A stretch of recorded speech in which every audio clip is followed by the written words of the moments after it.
place. Ang ganda. Master's bedroom. Oo. Dahil sa walang cabinet, wala ng pera, ganyan muna siya. Gawa ko yun. Alin yan? Oo, gawa ko tong kama. Lumabas ka. Gawa ko Ang yung galing. kama yan. Lumabas ang pagkaano mo. Lumabas yung pagkayo kay Papa. Oo. Gawa ko rin ito. Upuan ni Papa yun na pinalitan ko yung ano. Tao ng alaw, ano? Ha? Mali, binigay lang sa akin. Tapos, nirepaint ko lang. Pero okay itong kamo mo, solid ha. Ang galing mo, Mon. Hindi, parehang kahoy lang yan. Hindi kaya nga. Dalawang 2x3 yan yung nagdugtong ko. Okay. Kasi ito, dahil lumabas din yung ano, Alin? yung parang nakaabang na Oo. Tinapag sa mo taas. Nilagyan ko lang ganyan. Okay yan. Sama ko rin naman si Ricky gawa niya. Si Ricky? Oo. Sige nga. Ang galing. Tapahan nyo naman. Maliit lang siya, pero Okay. sakto sa pangangailangan. God bless. Kilala ko itong batang to. Tumutulong Parang na- yan yung malikot na bata. Parang ano, parang gwapo yata siya. Ba't ganon? Tumaba. Ha? Ay, ito naman. Yan naman yung kwarto Hindi ng na. mga bata. Ng mga Habang bata. walang second floor. Ha? Okay. Ayan, ito pala masterpiece ko. Ito, yung sa labas. Ay, nako. Ito pala masterpiece ko. Ayan. Ayan, masterpiece ko. Ay, okay siya. Ay, ang galing ha. Hindi mo iisipin ano yan ha. Masterpiece ha. Open yan, yung pinagawa ko matapos. Tama yan. Kasi contrast oh. Ang ganda lang ano oh. Tapos, sa taas. Tignan natin. Kung ano yun, gawa ko rin yun. Gawa mo rin yan. Yung ano na yan. Walang kulit. Ito, gawa ko rin to. Gawa ko rin yan. Cabinet na yan.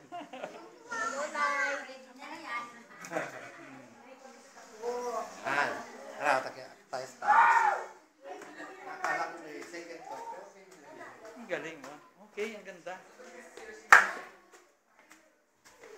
Ang ganda mo ng design. Parang magandang copy. Magaling yung ano ah.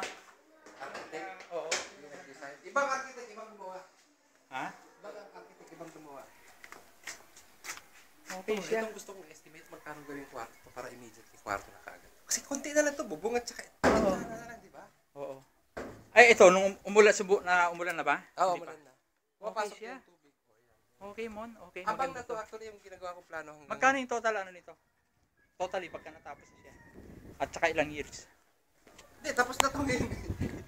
Parang second phase na lang yun. Second phase na siya. Oo, nagkapera na yun. Pero talagang dinesign siya na parang abang na lang yung mga... Oo, abang. Ito inabot ng... Niloan ko kasi dito 920. 900, 920. Naubos na ito 920. Ah, solid yung 920. Galing ha.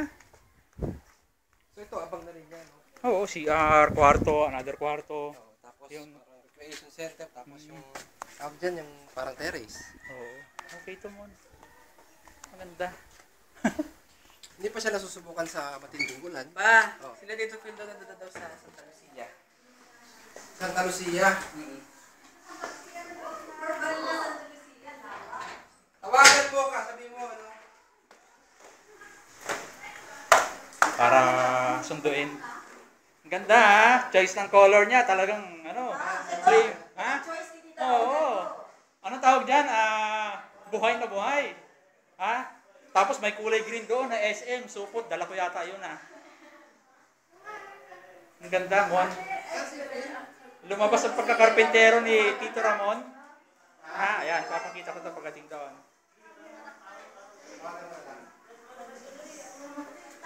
Kaya lang, ita-charge ko ito mamaya. Dito ako sa harap, titignan ko yung harap.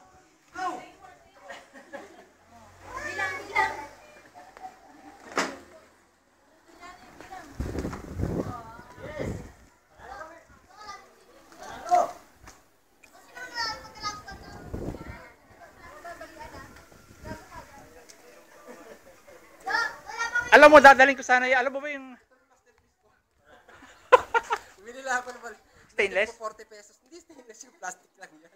Tapos gumawa ako ng kahoy. oh, ang ganda mo, okay na okay.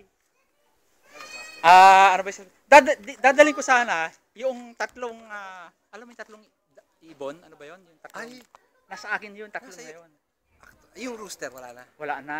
Dadaling ko sana yun, naka ano na, kaya lang sabi ni Karen, baka pag sumakay ka na, no, chicken yan, wag mo nang dalhin. Naka ano na talaga. Naisip ko, oo nga, dahil panahon ng ano ngayon eh. Pero naisip ko yun, nabibigay ko sa'yo. Sa'yo na yun, dahil just in case. Sabi ko nga eh, ano eh, maganda